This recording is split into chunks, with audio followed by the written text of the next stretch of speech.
to say because it really is just that consistency. Like there isn't necessarily a given way to be more consistent. It's just it's the mental. It's all in their heads. It's a mental aspect. When they show up to a game feeling like they have a chance to win it, it shows in their gameplay. They just look much more cohesive and much more decisive in their movements across the map. And as we go into the draft here, it's going to be, for them to be consistent, they're going to need to identify their strengths and play to them more. Fnatic, we saw them just do that the series before this game. They thought that their late game is better. They went for it. Mouse Sports banning Cruel first pick and rhyme. This is a draft that's very popular in North America, especially. We see Mouse Sports are trying to adapt to it and play it. I mean, I'm the Doom is an incredible rhyme player, and he's going to be having it in the jungle most likely. So a lot of pressure and a lot of aggression that can come out from this pick. Yeah, and then the Kestrel going to be grabbed there, almost certainly going to be going on to Sneaky. It's pretty much Kestrel, Blackfeather are his two most played heroes by a long shot. So he's going to be very happy to be able to grab that comfort pick. But it's also, that's one thing Salty Potatoes do in their drafts is they need to grab one of those comfort picks early on for Sneaky. Otherwise, they end up falling off pretty hard. Grace as a ban is interesting to me because Grace was nerfed pretty heavily in 2.9. So I haven't really seen too many teams putting a lot of emphasis onto her. And Arden, that's smart ban for Mouse Sports because Arden is one of my favorite captains on this current update. Are we going to get to see Trent Walker finally? That's what I was going to ask. We've got a couple of captains banned. This could open things up here. Another thing that's open is the Lyra. We saw it last series. It worked very well for Fnatic, especially gap closing on top of heroes that are very strong on the backline, such as Celeste. Going up against the Rhyme, though, that's not a hero that you want to be close to, though. So they're going to have to play it a little bit different, use the sustain, use the range advantage, especially since you have the Kestrel also in the lane. So it's a nice pick with a lot of sustain, and then the Lance comes through for Mouse Sports.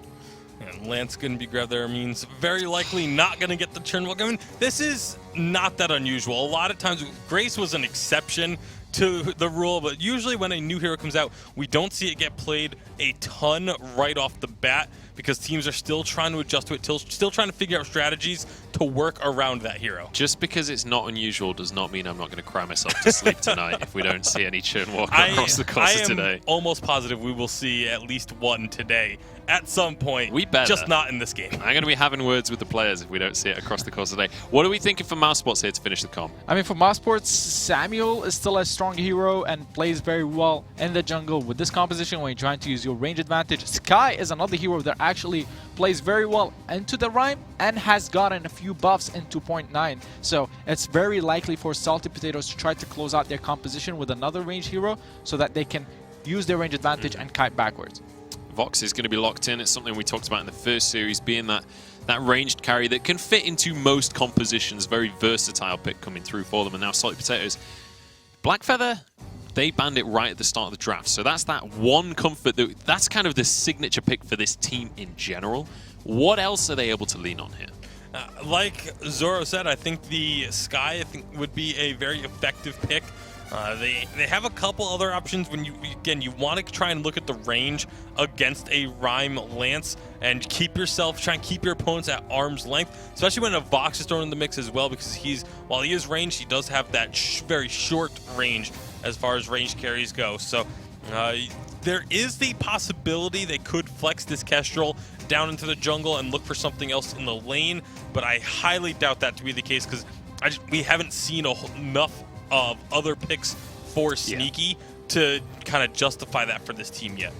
Also, I don't think it's even necessary. And I say that, maybe it is necessary because the Idris is locked in. I can't remember the last time we saw a competitive jungle Idris, so it seems more likely. We have seen a competitive jungle also, Idris. Can we just point out that if they're taking this CP Kestrel into the jungle, they're going against I'm the Doom, renowned for being a great CP Kestrel jungle. Also, Leon, renowned for being a great CP Kestrel jungle. Like, that's kind of throwing down the gauntlet to some extent, saying, hey, I can play this too. I mean, Salty Potato composition is definitely throwing a curveball at Mouse Sports. They can either go for the Rhyme jungle, they could go for the CP Idris, and they can go for the Kestrel. Which way they're going to choose is going to be up to them.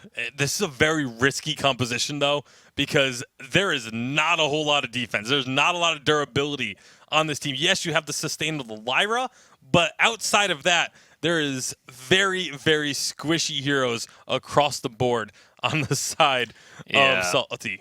I mean, like, if that rhyme gets on you for a couple of seconds, that health bar isn't going to last. I mean, I was going to say, Mousesport's composition has so much damage, but they're going to need to close the gap. If that is going to be a CP Idris, with the range attacks, they can definitely abuse that to try to keep the Rhyme at distance. It's going to be actually on Just Man to try and close the gap and use his lines very effectively to CC the opponents to allow Rhyme to get closer and deal the damage. So Just Man going to have to land his impales most of the time to be able to allow Rhyme to be effective. Now, I want to talk a little bit about Leon picking up this Vox here. That's not really a hero that I think of when I think of Leon. You want to think of these flashy playmaking heroes, whereas Vox is more kind of a sit-back hero. I'm curious about how he's going to perform on that one, but it is time to get on into our game. Let us know who you're supporting coming on into this one. Do you want Mouz to perform with their new roster, or do you believe in the Salty Potatoes Cinderella story? Hashtag Vainglory8 on Twitter to let us know who you are voting for. But it's just about time that we get on into this game. It's time to jump onto the Halcyon Fold and pass it back once again to Xscoundrel and Medic to take it away. Thank you very much, Munch. I am Medic. I'm joined by Xscoundrel, and we're going to break down the action as it happens in front of your very eyes on the Halcyon Fold. Xscoundrel, I know that I am excited by this Idris being picked up by Sneaky. Explain to me exactly why I am excited as I am. Well, Idris is a very versatile hero, and you can see here, going Book of Eulogies, shielding start, the fact that Krax has gone for a double weapon blade, it does spell itself out that Sneaky is likely going to be going down the CP Idris build. It's very, very slippery, great self-peel, huge damage, works very well with Dragon's Eye, because your basic attacks build that and then scale off the Dragon's Eye stacks as well. He's just a very, very strong hero in the current meta. He kind of has been for quite some time now, and I'm very excited to see someone like Sneaky pilot this as well. What's really interesting to me, by the way, Leon is in captain position. Given that Just Man was the captain for Mouz beforehand, Leon is the one in captain. And he's going to land a double roots to start us off. Imperial Sidra comes out, Krax going to pop the healing flask as well as Sneaky tries to get the damage in from the side. Krax getting chased down and Leon looking for the kill to start us off. There we go, might be a captain, but he still is the carry here for Mousesports. And he gets the first kill of the game. Absolutely, they're going to get the Elder Treon and that first blood. Leon, you know, he's kind of known as this mechanical god, and to play captain at the very high level, you need to be able to, you know, have great mechanics. It's all about crucible timing, it's all about fountain use, and when something like Lance, it's all skill shot based and the correct timing of your Githian Wall and Impale, so I couldn't think of a better hero to put Leon on. And plus the fact that, you know, Leon was kind of known for playing Lance jungle. I think he played it in a Saw Lance composition in Calamity Reborn's, I think it was their promotion tournament games, you know, their sort of their challenge battle games. They played a double weapon power with Saw for Eon, and I think Leon played weapon power Lance jungle. So it's a hero that he has got wealth of experience with, and it means just playing it in the captain position this time round for himself. And Just Man, obviously, going into the carry position, which is something that he has done a little bit. I think when Physics played a single game for them or single series for them, Just Man did play that carry position. So he's got a lot of experience in that role as well. Well, Mousesports are going to take down the Elder Treant to start them their jungle off as well. A 500 gold lead. They'll be pretty comfortable with that early on. Just Man in that lane will just farm up the wave as it comes in. And I want to talk about win conditions for these two teams as well, Xscoundrel. They talked about it a little bit on the desk, but I really want to break down how you think these two teams are going to fight off against each other and what the teams are waiting for before they can accelerate towards the win. So for Mousesports, I think a lot of it is going to be playing off this early mid-game pressure that they've got. They've got incredible lane pressure. They can set up ganks really well. And again, it's all about, you know, Leon finding these engages and using I'm the Doom to then capitalize on them. If this gets towards the late game, I think the mobility and the peeling of the Bright Bulwark is going to be maybe a little bit too much for this very sort of heavy melee-focused composition to actually find their way in. I think then on the flip side, you're looking at Salty Potatoes, it's all going to be about that ability to peel back from this Mousesports engage. I think they're going to be looking for an early War Treads, I think because that mobility is going to be very important to them. I think the correct use and timing of Bright Bulwark, either to block an Impale or to block a rush-in engage from Mousesports, and then it's getting this CP Idris and this weapon power Kestrel to the late game, which admittedly is going to be hard. Both of them are item-focused carries, Medic. Now, you can't have the best of both worlds. In the jungle, your gold income is limited. You're not going to get a huge amount of a weapon power behind Krax quickly, but Sneaky will be the one that will be getting a bit more gold behind him. So It's getting to the late game and then being able to peel effectively against Mouz is their win condition. At the moment, they're all up in that lane together, just trying to farm up the wave, push back against Justman, not being able to do it too effectively. And Mouse Sports are looking for a bit of a flank, but got caught out on a scout trap. We'll have to see exactly which team is able to take the imperative, the impetus in this game, and which team has to sit a little bit further back and rest on their laurels for the time being. We'll see where Krax is looking to go. I think he's going towards a Thoroughblade. You imagine Sneaky, like I said, he's got options, right? You can go for the Dragon's Eye, but you don't quite get your heroic perk activated. You don't get your Divergent Paths. You need an extra crystal bit on top of that. Or you could go straight up for the Shatterglass, which is kind of the standard CP Idris build. It has been for a couple of updates now. And with Frostburn being nerfed, it's absolutely not going to be a Frostburn. And there was a European contingency that like to build Frostburn on Idris, even though I think in this situation you could actually be valuable. It doesn't proc off his basic attacks anymore, only procs off his Chakram, so Frostburn on CP Idris is nigh but useless at this point in time. So it's going to be the Shatterglass, and actually going to be opening up with the Tension Bow for Krax, looking for a bit of burst damage. Looks like I'm actually left here to do the play-by-play, so I'll continue to do that as Sneaky looks to back off from this turret. They're getting shoved in quite consistently here. I like Leon's going for it. He's getting a little bit of damage. The silence comes out as a sort of a precautionary measure from I'm the Doom over in Justman. And now Mouz are going to rotate out round. I think they took a little bit too much damage in that situation there and aren't going to be able to siege much further. Salty Potatoes are going to respond nicely, though. They're going to shove that wave in. They're going to force Mouz to return to lane very quickly and take an advantage by getting a little bit of damage down. The heroic or Divergent Path's already opened up for Sneaky here, so he's got that ranged basic attack now. It's scaling up with that Shatterglass, does quite a bit of damage too. They're in a good position from this point forward. I'm wondering where Sneaky's going to go after this, however, just because obviously with all of the item changes, you know, the standard build paths have kind of messed around and worked around a little bit. Obviously, you'd be considering alternating current. I think that's going to stick in the CP Idris build. But then after that, are you going to be considering Eve of Harvest before your Broken Myth? Because Broken Myth, obviously, the stack building was kind of half of what made CP Idris a god in the late game.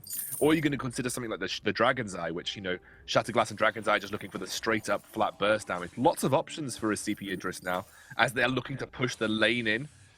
Lots and lots of pressure onto this first tier turret. Looks like they're trying to go for a flank though, Medic. Yeah, flanked by Leon, looking for the Impale, can't quite land it onto Sneaky. Good Githian wall will knock him back though, and Krax is the first target. The Fountain comes out, they're trying to keep the Kestrel alive, but they just can't do it. Leon almost falls in return, but Mouz able to get their second kill of the game. Yeah, and this is going to open up an opportunity for them to start this siege onto the turret. They still have Fountain available. Massive, massive thing. The root comes down, but Rhyme was not there to capitalize.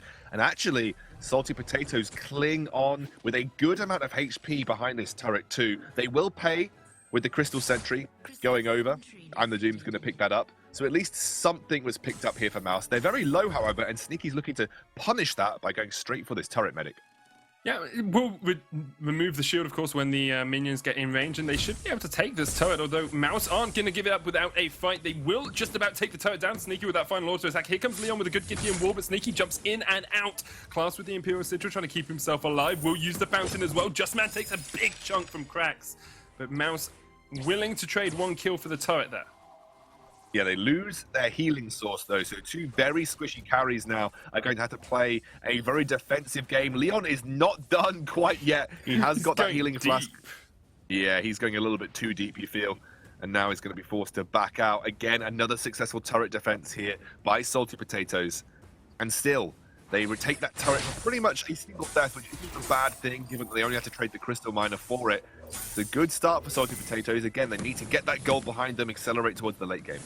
Impale misses again. I'm the Doom takes a bit of a chunk, and classed Krax and Sneaky will be able to defend the turret of their own. They are 1,000 gold down here at the moment, as Mouz have been able to get those 3 kills. We do see a breaking point and a poison shiv on Justman.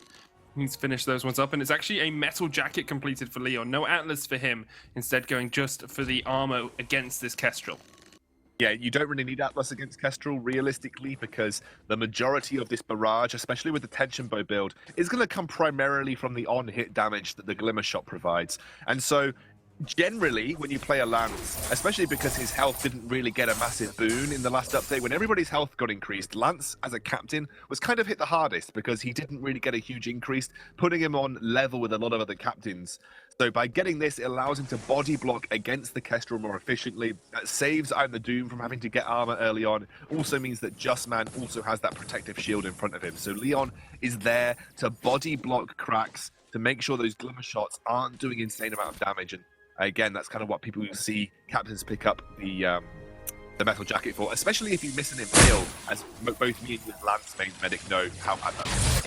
Getting into the impale, the route onto class. Another kill there for Mouz. They're so good at catching out these members of the Salty Potatoes, and Mouz Sports now can look for that turret. Crack's trying to get in from the side, but has to active camo away. He is so far behind in terms of farm as well. He's about 20 behind his opposing laner. Now Sneaky's going to force I'm the Doom back. He'll take a big chunk, one shot, one kill onto Leon. The wait for it is used as well for Mouz as they continue to push forward. Another impale, but Leon's actually very low here. Has to use the healing flask. Keeps himself alive for the time being. Justman takes a chunk as well as Cracks continues to chase forward, but won't go towards the Winter Spire. And Mouz Sports able to get themselves away from danger.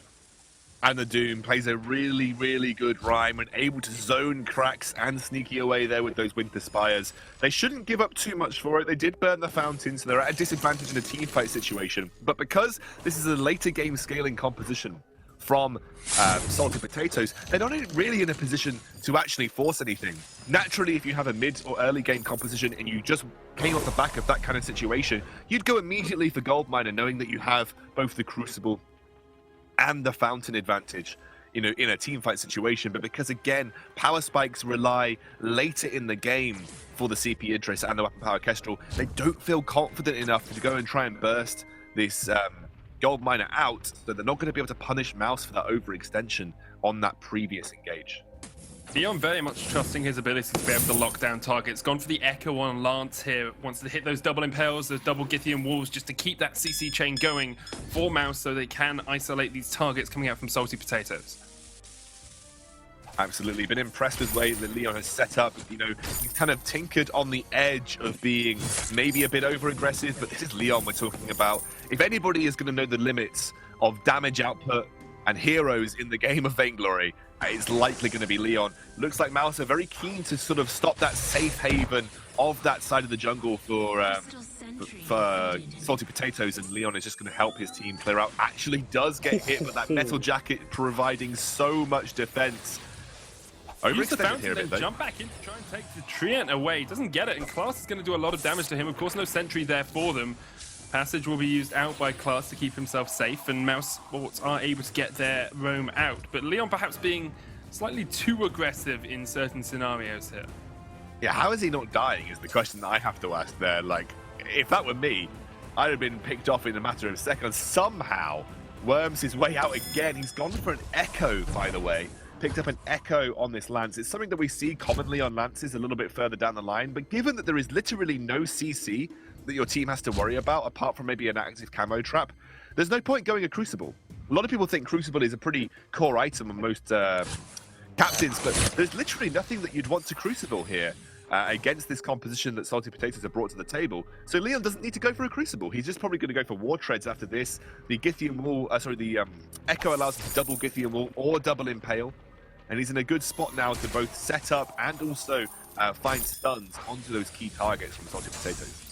Steps forward towards Class, has a 3-level advantage over his enemy roamer as well. There's the Impale, the first one lands, the one-shot, one-kill blocked by I'm the Doom. The Githian wall on Class will knock him back, but meanwhile we do actually see Sneaky pushing up with the minion wave, so he's going to try and get some damage onto this turret.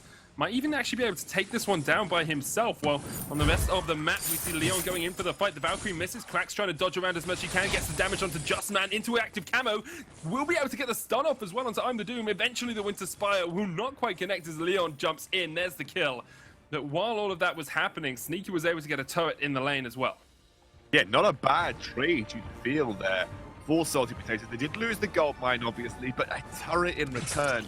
They're clawing gold back here. Sneaky's going towards the Broken Mist as his third item. He's actually already finished an Aegis very early on here to help prevent some of the damage from I'm the Doom. I think realistically, if I were Sneaky, whilst obviously you have to respect the damage coming out from I'm the Doom. You're a CP Idris. You know, you might be able to kite a little bit effectively against the Ryan. Maybe he's just worried that he doesn't have the movement speed with just tier 1 boots to be able to do that. And I'm the Doom is rushed journey boots. Maybe just saying that I see the rushed journey boots on the Ryan, not going to allow him to deal insane damage to me just by proccing them. Leon misses with the Impale. Crack's trying to dodge around. There's the active camo use. Sneaky just clearing out the wave as much as possible. Cracks has got the Tension Bow and the Solar Blade completed on this Kestrel, so can chunk down Leon if he catches him out properly. Not quite getting those crits. The sentry is eliminated. There's the Crucible used. The silence comes out. Here comes the damage straight onto the rest of the Salty Potatoes. A great Githian wall into the Valkyrie. The double stun. The Stout is not going to be enough to keep him alive. And that will be a kill onto Class as well. 2 kills for Mouz as they look for the next turret of the game. Yeah, really nice setup by Leon there. Double Githian wall coming through into the Valkyrie. It's a huge chain CC combo, and it's going to absolutely tear apart squishy carries like a Weapon Power Kestrel and a CP Idris, who traditionally don't really build much defense. And you can see Sneaky here has actually gone for an Aegis early on. That's really interesting, just given the way and style that a CP Idris has changed his build path up. I still think 4 CP items is a must-have for a CP Idris, and you kind of have to rush them, but it does limit his power spikes, as you can see here. Sneaky not really outputting the same level of damage, but also, again, one of the other heroes that has fallen to the nerf to, well, not nerf, but change to Broken Myth.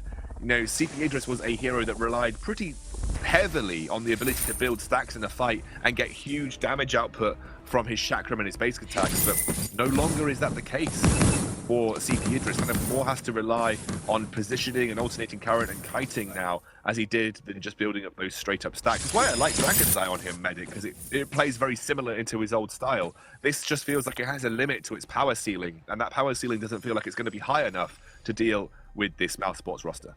Perhaps people are not quite discovering the changes in 2.9 yet, not really understanding how the update affects the way that you want to play the game, but at the moment, Mouz seems to have a good grip on the meta and on how exactly they want to play it. We see the double Tyrant's Monocle finished on towards Justman. He will be critting the hell out of this Salty Potatoes lineup, mashing them up good and proper as they look for the win now. 7,000 gold ahead. Mouz going for the engage once again onto Class. The Githian wall, the double. There's the kill as well. Class falls, and 8-0 in favor of Mouse Sports.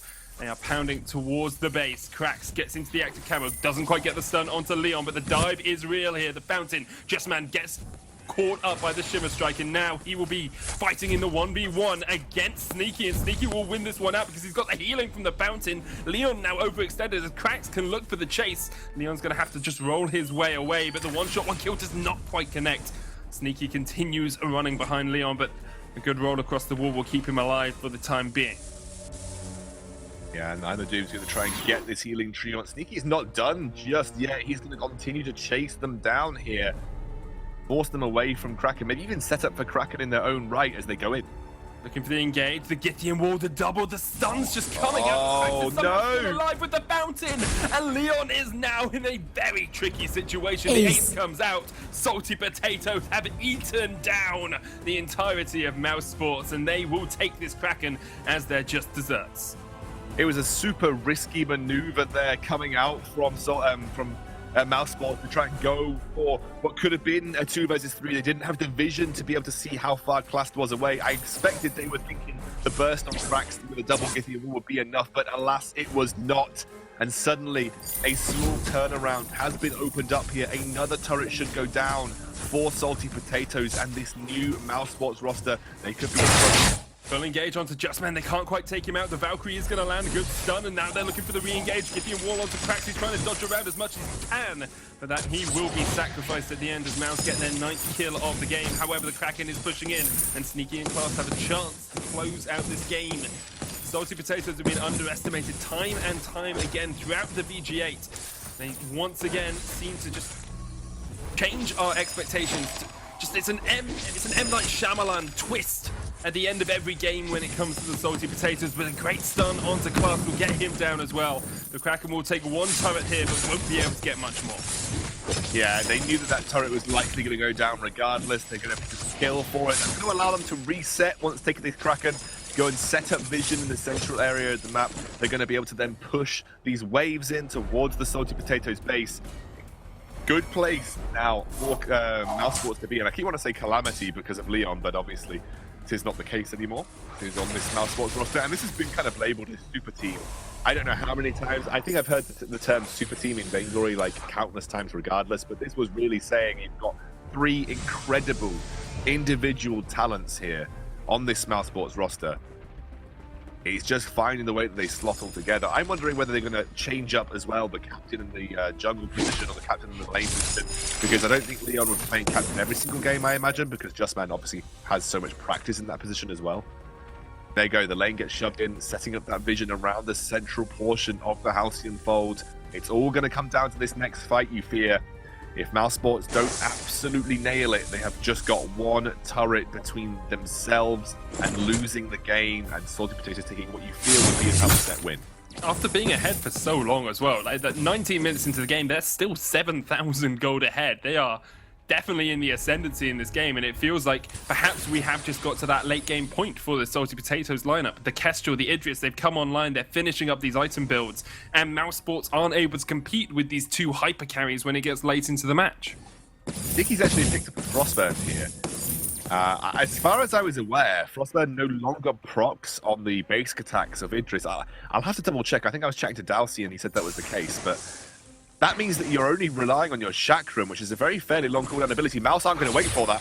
Right, but what comes out? Look at the damage onto Justman. He's down to half already. There comes the Shimmer Strike as well. Justman gets the wait through it out, and Leon's there as well. A great impel, that's the kill. And now it's up to Cracks and Class. The K clan trying to do a lot of work here as they can just about escape off towards the side. Leon takes a big glimmer shot to the face, but that is a kill on towards Class. And now Mouse can push in with this final minion wave as well. They will be able to get this turret. Can they get the game, or will they turn their eyes towards the Kraken? I don't know, Suna. I think they're more likely to try and go for the end game here. Looks like they're going to push him. Difficult against a almost 4-item weapon power Kestrel. She's got the lucky strike in tow, working towards her final turret's monocle. They should be able to get Kraken for free, though, Medic. That they should. It will be an easy enough Kraken for them. 12 kills to 3 up now from Mouse Sports, as they are only, well, they are, I was about to say they're only 8,000 gold ahead. That's a pretty monumental lead for them, and they can look to push in this final little bit. It's just them, 2 turrets, and a Vein Crystal to finish it up. They have the Broken Myth as well on I'm the Doom. This is a step above what Palmatoro is able to achieve, and it makes him very strong. Wait a second. Has Cracks just... No, he hasn't. Goodness me. I was about to say Craxer might be looking for the back door. He's definitely baited them in. It looks like they're going to try and go for an amazing end here. Yeah, Leon with the Githrin wall. The chase down on towards Class as well. Sneaky just doing what he can. The Shimmer Strike in, but he has to just try and dodge away. They're looking for the end as well, though, as Cracks goes for the back door. I'm the Doom is there, but the stealth from the active camo, he can't quite take down the turret. Oh, no. That's the kill. And now it's all on Class, just backs in the midst of Mouse. And Mouse Sports will say, thank you very much. We'll take the win. We'll take the kills, and we'll take your crystal as well. It was a valiant attempt. I liked the idea. I think they believed that there was no way they were going to be able to defend this Kraken against that onslaught from Mouse Sports, but you're just going up against the double Tyrant's Monocle breaking point, which is a great build. I love seeing it come back for Vox here. You're going up against the double Tyrant's Monocle box. You're not going to survive very long on that, especially, you know, Sneaky with literally 0 armor items on board. And Mouse Sports, I think, deserved winners in this game. They had the advantage early on. It was a good defense from Cracks and on the Salty Potatoes lineup, but Mouse Sports, you feel the deserved winners, Medic. Yeah, that is the crystal. Great play there from Mouse Sports to actually close it out at the end. Leon just securing himself his 5th kill of the game, so everyone ends at 5-1. Great play from Mouse Sports across the board. Have to look at them probably facing a 2-0 unless Salty Potatoes bring something big out in the next game. Absolutely, I think tough game for Salty Potatoes. I think they played to their win conditions. They stalled out nicely enough. The Frostburn didn't make much sense for me on the CP Idris, but alas, let's see what they've got in the next draft, Medic. Yeah, let's see what the analysts have to break down that game as well. Munch and the guys, take it away. Thank you very much, guys. It seems like Mouz are looking for a delicious dinner because they've absolutely roasted the potatoes right there. And also, let's talk about the fact that Leon was playing captain. This is not what we were expecting coming on in here. Complete role swaps coming on through. I mean, he did a good job on the captain. It is definitely not what we were expecting because Leon used to play as a carry on Calamity Reborn. Calamity Reborn. Now he's playing the captain. One thing about Leon, he's been very outspoken about how he wants to play that captain role in competitive play. Finally, he gets the opportunity to do it, and I'm sure that motivated him. I was talking about how emotional of a player he is, and we could see in their gameplay he's doing incredible in that role. He certainly was. Let's take a look at our first replays around 15 minutes on into the game. This was Mouz starting to take control of these situations. Yeah, and the interesting thing to me about this is, you know, right now, the side of Salted Potatoes has the objective advantage when it comes to the turrets, but just Mousesports were able to win every single fight with the exception of one throughout this game, and they're just putting so much pressure on. Justman is untouched on these fights, and they're able to take down both Class and Crack. Sneaky not really able to have the level of impact that you need to have on an Idris. The fact that he didn't go for that scaling on the Dragonfire was very, very strange because that feels like it's a core item on especially someone like an Idris. It really is a core item on any mage, especially Idris, like you said. And this is why I mentioned earlier, mages and CP heroes in general, carries, took a hit in 2.9 because now they have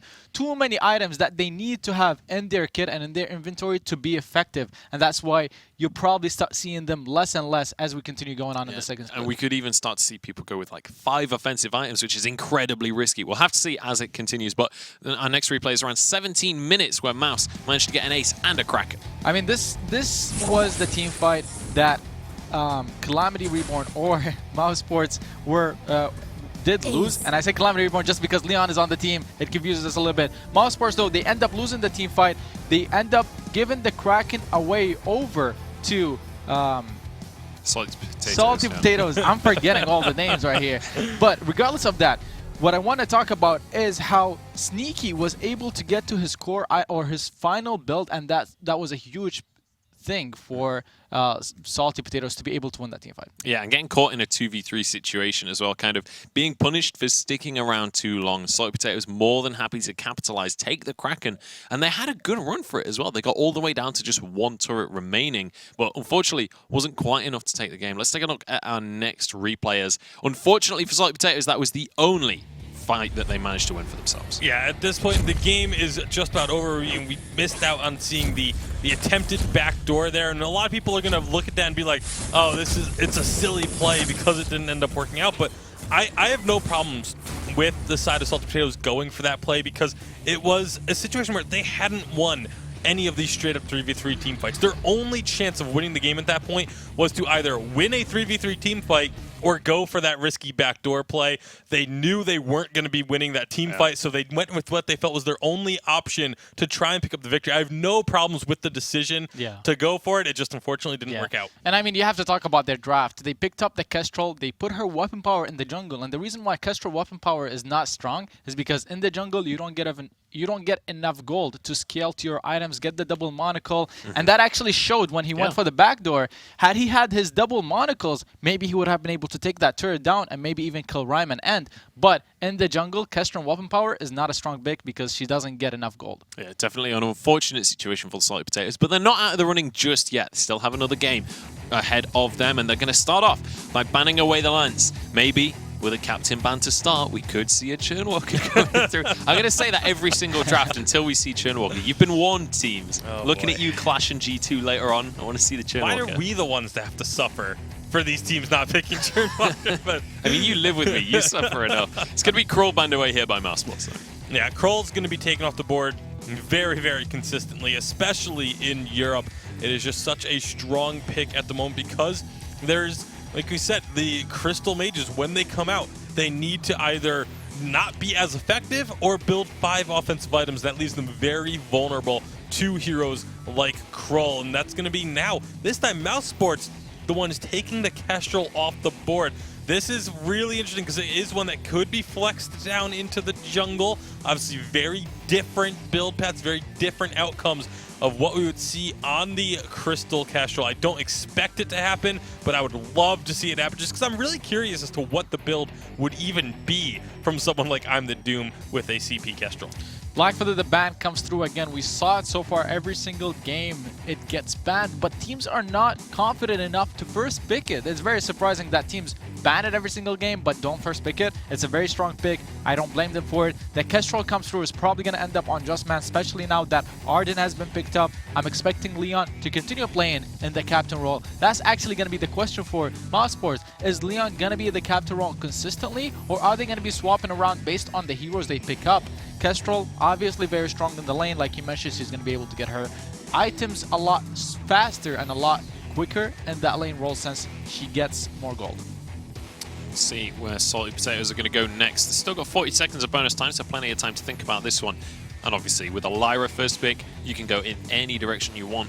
I'd be interested to see if they go with something like a Siege composition. It's something we see in just about every meta. Some teams are happy to fall back on that, and it's definitely a play style that you can play very passively on. You don't have to be the one that's being so proactive. One of the things I would actually be really curious in seeing is if the double heal compositions are going to make a comeback. Not likely in this comp, but with the fact that Poison Shiv, it's not as much of a priority anymore, and teams aren't really going to be focusing on trying to build that because you'd much rather get your attack speed from other items, and the fact that the lifesteal as a whole was kind of nerfed. But it'll be interesting to see if the double heal comps start to make their way back as well. But with the Ringo pickup, this is an interesting one. Ringo's not really a pick that we see that frequently, and now they can really go wherever they want around it. The Rhyme was still available. Kind of surprising that it made it that far through the draft, as it has been prioritized so heavily thus far. I mean, with Blackfeather and Cruel both off the table, I mentioned this last draft, it allows for Rhyme to be very effective in the jungle. They pick up the Vox and go for a CP Kestrel in the jungle, so this is a pick that can play against Rhyme, but Rhyme can also destroy her if he manages to get on top of her and catches her off guard. I like Mouse Sports or Salty Potatoes composition just because they have a lot of aggression, a lot of aggressive opportunities to be played, and later on with Lyra's portal they can close the gap on either Kestrel or Vox and try to just burst them down. And also that portal's great into an Arden Gauntlet as well. You can just jump over the wall and forget about the stunt entirely. How do we think this one's going to play out then? Because this is an I mean, CP Kestrel coming out right here for I'm the Doom. I'm the Doom on CP Kestrel. Granted, it is 2.9. We don't know what the build is going to be for him, but I cannot wait to see this come out because he was one of the best CP Kestrel players in previous updates. And now with this the Crystal rework, where is he going to go with his itemization? Is he just going to go with a whole bunch of Shatter Glasses again? Who knows? See. We will have to see. It's time to get on into our game. Hashtag Vainglory8 on Twitter. Let us know who you want to take this one. Is this going to go to a three-game series? Let us know. But it's time to jump on into the game for number 2 between these guys. Let's pass it back over to Medic and X-Scoundrel. Thank you very much, Munch and the guys. I am Medic. I'm joined by X-Scoundrel, and we're going to break down the action as we get into game 2 here.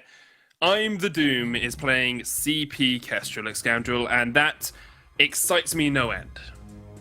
I think anybody that knows I'm the Doom should be excited that he's playing CP Kestrel. He was known as one of the best CP Kestrels in the world. He was kind of touted as a one-trick in one of his previous splits of the VG8, has expanded that hero pool to massive proportions, but I think he's still got a place in his heart for old CP Kestrel. Interestingly enough about this draft coming out from Salty Potatoes, I actually really like it. The best way to play this is you barrel everybody in, you go a crit build on Sneaky, you barrel everybody in on a Lyra portal, you Bright Bulwark instantaneously, and suddenly Arden can literally use 0 abilities. He can use none of his abilities if you Bright Bulwark him. You can't Vanguard, you can't Blood for Blood, and you can't Gauntlet, all of which are considered movement abilities in some way, shape, or form. So you barrel in, you blow someone up, and you get the job done that way. It's a very hard strategy to execute, lots of things can go wrong, but it is definitely a strategy I think I'd like to see Salty Potatoes try out here. I have to see if they're able to actually get that synergy together, because in the last game, they just didn't quite hit it off as much as they could have done. A couple of times they got kills because Leon was overextending. It's important to note as well that Leon is on the Vox this game, so he's playing a carry as opposed to that captain, as opposed to that roamer position. Justman has gone back to the roam. He's very much more comfortable on this Arden pick. I think that's something that we touched on in the previous game. I think that Leon was Lance captain because Leon is just a very good Lance player. Now that we're back to something that isn't Lance, I think you're more than likely going to see Justman playing the captain role again. Leon are very accomplished. Look, Leon's accomplished in every hero, but you know, Vox and Lance to some of his best. So this swap makes sense for me. I'm the Doom, like we said, on one of his comfort heroes too. So very, very comfortable composition in terms of individual hero picks here for Mouz. Joker, like we said, you know, he can run away with things against the CP Kestrel early. If you can get on top of a CP Kestrel very early on in the jungle, you can shut her down as a Rhyme pretty substantially. But because Krax is so focused on lane, you're not going to get that speed boost, and maybe you won't see that as much. Although I say that. And that you do. There's going to be a trade as Joker goes in on towards I'm the Doom, tries to land the Winter Spires, can't quite connect. I'm the Doom just sneaking his way back up towards the lane and should be relatively safe. Interesting build from Sneaky coming out here as well. While you guys were studying the game, he studied the blade. He's gone 4 weapon blades to start us off with that little bit extra damage. Yeah, just looking to make the maximum use out of his heroic deck as well. You know, when you last hit a minion as a ringer, you get a guaranteed crit on your next strike. So often a really good way to play lane is last hit a minion, look for a basic attack onto your opposing carry. Last hit a minion, look for a basic attack onto your opposing carry. Weapon blades are going to accentuate that. It also means with Twirling Silver, as you can see here, chips away at that turret very, very quickly and very, very easily. Exemplifies Ringo's sort of early spikes with Twirling Silver. So yeah, I like this from Sneaky. Might even be looking to go a Tension Bow Sorrow Blade build, which would be very interesting. Joker was able to sneak away the Elder Treant for himself as well, so Mouz losing out on some of that early jungle action, although they did counter the invade that came out from Salty Potatoes. I have to see how this game begins to develop. Poison Shiv has been picked up on Leon, such a common item against that Lyra. You want to be able to reduce her healing as much as possible. You say common, I say necessary. I think it's an item that is necessary against the Lyra, especially with Lyra's healing being so obnoxiously high in the late game because of that health scaling. So yeah, if you're playing up against the Lyra, you absolutely need a carry that is going to be able to use the Poison Shiv and use it effectively. So yeah, I think this is a very sensible item choice for Leon. It's going to very quickly and early shut down those Lyra heals. Also has its effectiveness against the Fountain, though as we saw a lot of Lyras doing previously, you can see Fountain prioritized here by Krax. And that's actually an interesting one for me, Medic, because I don't think you, against an Arden, okay, I understand for the Gauntlet, but it's not like anything, you know, you got to wait for him to get to level 6. I actually just think Fountain might have been better in this situation. I think this is obsession with Lyras, where they've seen Flash X do it, and they're like, okay, like we just need to build Crucible first, because obviously our healing is really good, and you know, we don't need to go Fountain. There's nothing wrong with going Fountain versus a Lyra, especially if the situation warrants it. And it's just going to be a very duel-heavy early game here for, I would say, for these guys. I would probably have favored going for the Fountain over the Crucible in this specific scenario. I can understand the logic there. There are other things that you can Crucible out, of course. The wait for it can come out, that stun from the active camo if you're playing incredibly well, but there's definitely an argument to be made for that Fountain first instead of the Crucible. Joker now has hit level 6, so has I'm the Doom. Yet to complete that first item, and with a heavy Prism and an Eclipse Prism, I think we can say there's one of at least 50 ways that he could go with that build now on patch 2.91. Yeah, absolutely. And another interesting thing is something that me and Darcy have discussed at length. Krax is going to go for Contraption now, you believe, because you go up against a CP Kestrel, you want to maintain vision control of pretty much the entire map, so Contraption now has an extra charge. It's even better at keeping control and revealing stealth units. It means you're going to delay your Fountain to third item, which, yes, okay, Lyra does really well with health, but if you're going to end up in a big team fight, you're just going to be at a strict disadvantage against the team that has got the Fountain. So it's just a very risky build to go, especially when you are prioritizing something else second. We'll have to see if that does come back to bite them as we get towards the sort of mid to later game fights. There's Shatterglass completed on towards Joker and I'm the Doom, both going for that pure CP to start us off, and you can see exactly what that can do to Sneaky. Half his health gone with a one-shot, one kill. Yeah, absolutely. The Shatterglass is a pretty standard pickup. I wouldn't have expected anything else on the CP Kestrel, simply because you're not likely going to be fighting for long enough to build stacks on Dragon's Eye. Frostburn sucks now. You just want the most bang for your buck, and the most bang for your buck happens to be that Shatterglass. And you can see how much damage is actually getting done here. There's the Gauntlet. Yes, Jones cracks the block with the Crucible on the way through, and he will survive off towards the back. Joker goes in, but he is fighting up against a Fountain now, trying to heal up through the fortified health. Under Doom falls, and Leon is the next target. He's going to try and run his way away. Cracks rejoins the fray as Salty Potato is able to get a kill and get out alive. Yeah, you just saw Mousesports a little bit too keen to push on to that first tier turret. However, very low HP bars, no Fountain to help them out, and Leon picks up a kill at the side, and that is the benefit of going up against a Fountainless team and a no energy. A double kill as well. Oh my word, and that's the first turret for Mouse. That one-shot, one-kill from base was beautiful from I'm the Doom, living up to his name, being the Doom there for Joker, and now Mouse can push forward, take away jungle camps, and solidify this gold lead. They're already about 8,000 gold ahead. Yeah, and again, first turret's so important. And something that I noticed that Mousesports do so frequently is they prioritize trying to get into the enemy jungle, steal away resources when they get the opportunity, take away that crystal sentry. Not a lot of teams do that. You'll notice that they often rest on their laurels. They go back to farming. They try and get a jungle rotation in once they get a kill. But Mouse are very proactive. They steal resources away from their enemy instead of just buying time to take their own resources. Leon aggressively going at that breaking point. There's the wait for it. Nick is going to put the Hellfire Brew down as well, but it goes onto I'm the Doom instead of onto Leon or Just Man, so Mousesports will be able to back off for the time being. They have that breaking point on Leon, so if they can get some damage down, if they can get some prolonged team fights out, they can do a lot of work. Sneaky still sitting on a Solar Blade. Got the Crucible out from Cracks, as we said, waiting for this fight to erupt. Just Man jumps in with the Blood for Blood. There's the Gauntlet as well, round the Bright Bulwark. There's the one-shot, one-kill onto Joker. Just Man takes a chunk of HP down to half. The chase in here from Joker is huge. They're trying to get onto Leon, but they just can't do enough. And now Sneaky and Cracks are just limping away on no HP. The Imperial Sigil just to get themselves back towards the base. And it looks like they will be able to escape for the time being, although the active camo comes out. Trying to get that final shot onto Cracks, which will connect. Crystal Sentry there as well. Sneaky's going to sneak his way. Oh, didn't quite get away there. I don't know if Just Man and I'm the Doom realized that hit. They're still chasing this one out. There's the healing flask as well, and Sneaky eventually comes around the corner. There's the kill, but not going to be an ace as Joker has respawned. And he's trying to move in here. Might be able to cut off the escape coming out from these guys. He's going to look to rush in.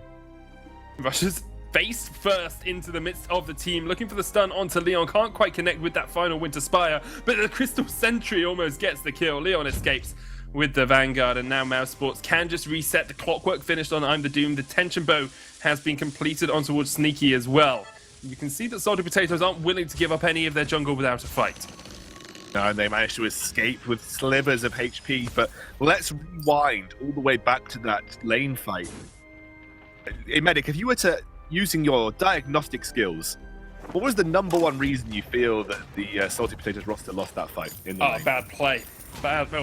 Lack of health, probably. Their heartbeats went to 0. Yeah, and do you know what helps with lack of health? Well, in medicine, having more health, antibiotics, and in Vainglory, an antibiotic sort of synonym is a fountain of renewal. Well, okay, I mean, I could, yeah, all right. Yeah, Fountain would have made a massive world of difference there for Salty Potatoes. They just don't. Okay, Lyra does really well with single target sustain if you don't have a Fountain first. You get a lot of sustain out of a single sigil onto a single target.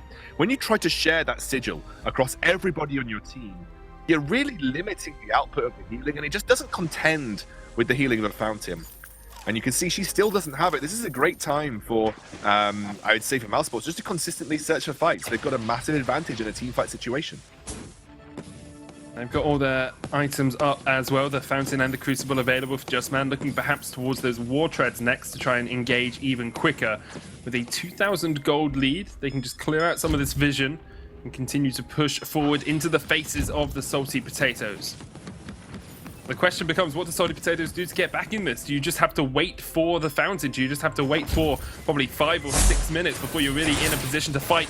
Because at the moment, Mouse Sports are looking for the fray. The Valkyrie comes out, cracks another great gauntlet coming out from Just Man as well. Leon is down to about half. Here's the Hellfire Brew from Sneaky. His Joker is on that front line, and Mouse Sports are going to back away for the time being, but Leon isn't done yet. The one-shot, one-kill onto Joker. There's a huge amount of work, but Just Man is the only man in range. Here come the glimmers from the side. Cracks trying to dodge side to side. Can he get away? Just about escapes. There's the Imperial Sigil, but it's not as much healing as you'd get from a Fountain Scoundrel. It's nowhere near as much. The doctors just aren't as good as you, obviously. I'm the Doom, still trying to land those glimmers from the side, and with a big advantage for the time being, Mouse Sports can back away and just steal away some of this jungle, threatening the engage from the bottom side of this turret. They have the range advantage of those CP Kestrel Glimmer shots as well, so they'll slowly start to chip away at the health bars of the Salty Potatoes runners. So over time, you can see those sigils get some work done, but it is over time. You don't often get a lot of that in a frantic team fight situation, so it's just a difficult scenario. But as it stands, the healing is there. Krax is losing energy. The Bright Bulwark does come through. Leon is massively aggressive. Tanking as much as he can. He doesn't care at all. The one-shot, one-kill won't connect off towards the side, and now Mouse Sports do need to play just that little bit more cautiously. They can look for the turret, but I'm the Doom will take a couple of shots, and Krax and Sneaky should be able to defend for now. They can push up and actually clear out this wave before it gets in range of their last turret standing outside of their base.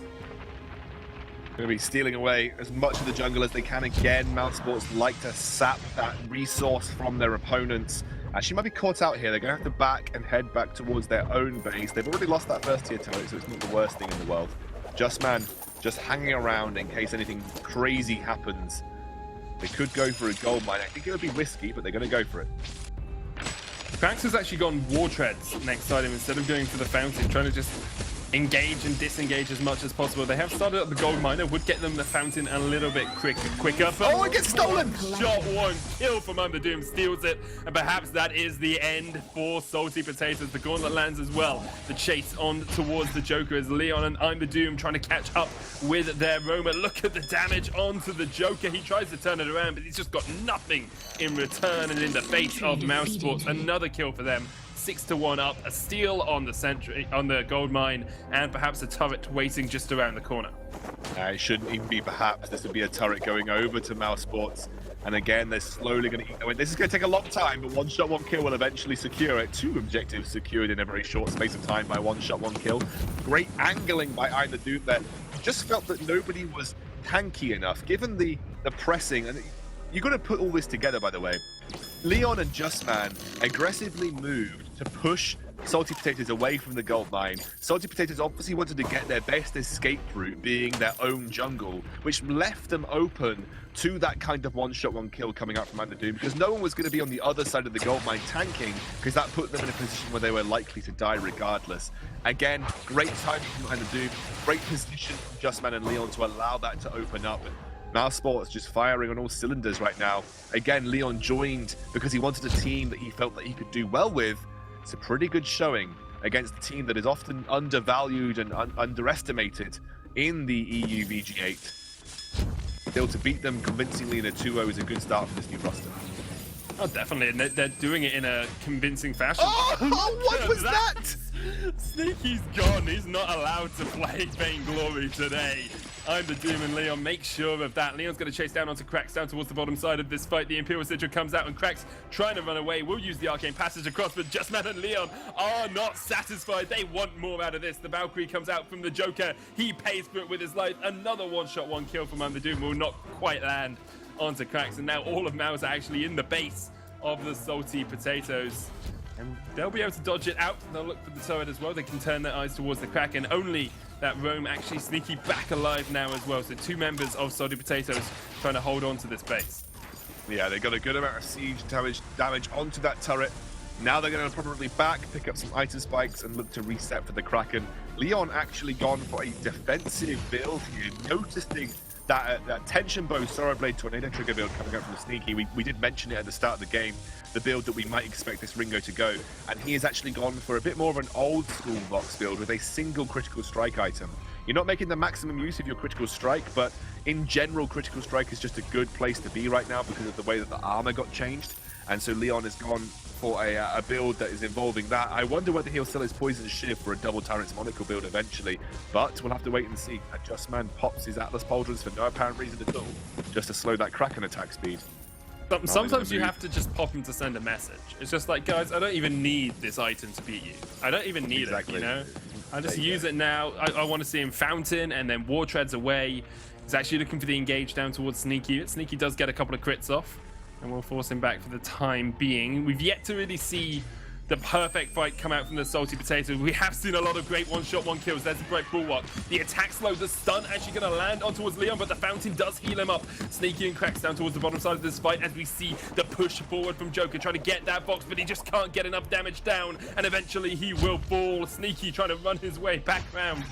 He's not really going anywhere. Justman puts down the flare to catch him out. Leon spamming the back animation, and Mouse Sports will be able to clean this one up. The final Sonic Zoom is the Sonic Doom for Sneaky, and Mouse now look to at least take this turret, maybe even take the Kraken as well. Well, they'll definitely take the Kraken if they want. Yeah, I think Kraken is going to be on the cards here. I think Mouse is going to rotate through the jungle. Again, Leon stealing the backs. A little bit delaying, but they have a lot of time to work with here. Sneaky's 15 seconds till he is up and ready to fight. And the Doom is going to start things off. Haven't propped the Scout Trap right now, so there is always a potential for a steal, and Leon has delayed this Kraken ever so slightly. Be very careful, you feel. Mouse Sports, but they pop the Scout Trap in the end, so that's not too bad. I think the thing is, Xcount, you have to remember, the thing is, they only have an 8,000 gold lead at this point. And it's actually only 7,500 now, so there's always a possibility. Yeah.